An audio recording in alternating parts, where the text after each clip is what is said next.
Imagine vivre dans un endroit où mourir est officiellement interdit. Une phrase comme celle-là ressemble à une blague, à un scénario de film ou à une théorie absurde inventée sur Internet. Parce que la mort est la seule chose que personne ne peut éviter. Peu importe l'argent, le pouvoir, la technologie ou le pays dans lequel tu vis, chaque être humain finit par mourir un jour. C'est une réalité universelle. Alors comment un endroit sur Terre pourrait-il interdire quelque chose d'aussi inévitable? Et pourtant, ce type de règle existe réellement dans certains endroits du monde. Des lieux où les autorités ont pris des décisions étonnantes qui ont fait le tour du monde, des décisions qui semblent complètement illogiques au premier regard, mais qui cachent en réalité des problèmes bien plus complexes qu'on ne l'imagine. Au début, quand les gens entendent parler de ces endroits, ils pensent souvent à une blague ou à une invention destinée à attirer les touristes. Mais lorsque l'on regarde les raisons derrière ces règles, on découvre des réalités surprenantes, parfois liées au climat, à la géographie, à l'espace disponible ou même à des croyances locales. Et parmi tous ces endroits, il y en a un qui intrigue particulièrement le monde entier. Un lieu isolé, froid, recouvert de neige une grande partie de l'année, situé extrêmement loin des grandes villes habituelles, dans une région où les conditions de vie sont déjà très différentes de ce que la plupart des gens connaissent. Cet endroit s'appelle Longyearbyen, une petite ville située dans l'archipel du Svalbard, en Norvège, très proche du pôle Nord. Là-bas, les températures sont extrêmement basses pendant une grande partie de l'année. Le paysage est dominé par la glace, les montagnes enneigées et le froid arctique. Pendant plusieurs mois, le soleil ne se lève presque pas, plongeant la région dans une longue nuit polaire. Et c'est dans cet environnement extrême qu'existe une règle étonnante. Il est fortement déconseillé, voire pratiquement interdit, d'y mourir. Évidemment, personne ne peut empêcher biologiquement un être humain de mourir. Ce n'est pas de la magie. Ce n'est pas un secret scientifique caché. La réalité est beaucoup plus étrange. Le problème vient du sol lui-même. À cause du froid permanent, le sol reste gelé presque toute l'année. Ce phénomène s'appelle le permafrost. Et dans ces conditions, les corps enterrés ne se décomposent presque pas normalement. Le froid conserve les tissus pendant des décennies, parfois beaucoup plus longtemps que dans un cimetière classique. Cela signifie que les bactéries et certains micro-organismes peuvent rester présents pendant très longtemps dans les corps enterrés. Ce problème est devenu particulièrement sérieux après des études réalisées sur des victimes enterrées depuis des dizaines d'années. Les chercheurs ont découvert que certains virus pouvaient encore être détectés dans les corps conservés par le froid. À partir de là, les autorités ont commencé à limiter fortement les enterrements dans cette région. Aujourd'hui, lorsqu'une personne est gravement malade ou en fin de vie à Longyearbyen, elle est généralement transférée vers le continent norvégien pour recevoir des soins, et si nécessaire, être enterrée ailleurs. Ce n'est donc pas une interdiction de mourir au sens littéral, mais plutôt une conséquence directe des conditions extrêmes du lieu. Pourtant, cette histoire continue de fasciner le monde entier parce qu'elle donne l'impression qu'un endroit sur Terre a essayé de contrôler quelque chose d'incontrôlable. Et ce qui rend cette situation encore plus étrange, c'est que Longyearbyen n'est déjà pas une ville ordinaire. Là-bas, la vie elle-même est différente.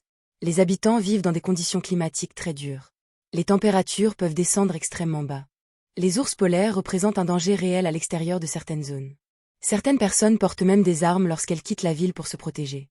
Pendant plusieurs semaines, il peut faire nuit presque toute la journée.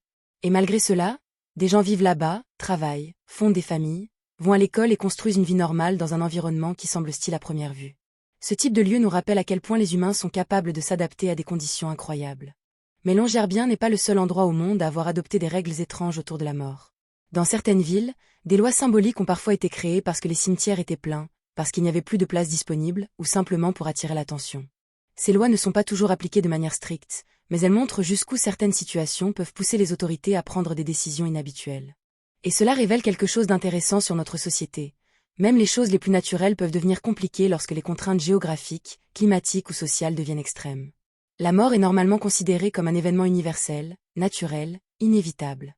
Pourtant, dans certains endroits, elle devient un problème logistique, sanitaire ou territorial. Et c'est précisément ce contraste qui fascine autant les gens. Parce qu'au fond, cette histoire parle moins de l'interdiction de mourir que des limites imposées par la nature elle-même. Dans des régions aussi extrêmes que le Svalbard, les règles habituelles ne fonctionnent plus de la même manière. Le climat change tout. Le froid change tout.